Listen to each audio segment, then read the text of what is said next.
Once upon a time in a vibrant neighborhood, there lived a playful 7-year-old girl named Verina. Verina had striking red glasses and a mischievous white puppy named Snowball. The two were inseparable, always together in their fun-filled escapades. They enjoyed their pranks, giggling with glee as they planned their next adventure. But their playful antics often targeted Mrs. Potts, their elderly neighbor. Snowball would sneak into her garden and dig up her flowers, while Verina would switch her garden gnome's hats around. Mrs. Potts grew increasingly frustrated as her garden, her pride and joy, became the playground for Verina and Snowball's mischief. One sunny afternoon, Snowball toppled over a garden statue, breaking it into countless pieces. Mrs. Potts's face fell, and her eyes welled up with tears. She trudged back into her house, her heart heavy with sadness. That evening, Verina noticed something was different. Mrs. Potts wasn't outside tending to her garden as she usually was. Verina could see the broken statue through the window and felt a pang of guilt. She hadn't meant for Mrs. Potts to be so upset.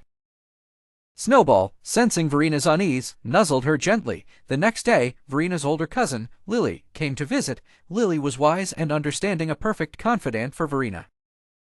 Verina poured out her heart, confessing all their antics and their unintended consequences. Lily listened patiently and then said, "Verina, you and Snowball have a lot of fun, but sometimes our fun can hurt others.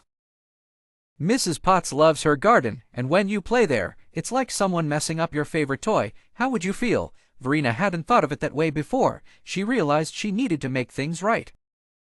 With renewed determination, Verina and Snowball set out on a mission to apologize and amend their ways. They bought a new garden statue with their saved-up allowance and presented it to Mrs. Potts.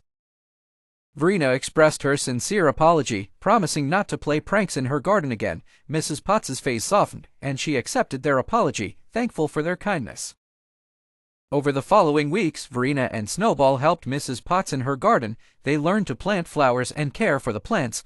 Verina found a new joy in helping Mrs. Potts, and Snowball enjoyed rolling in the freshly cut grass.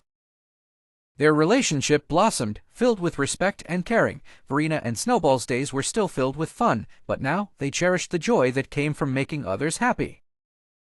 They treated others as they wanted to be treated, and the neighborhood felt warmer and friendlier. And so, Verina, Snowball, and Mrs. Potts lived happily, creating beautiful memories together, all the while remembering the importance of respect and kindness.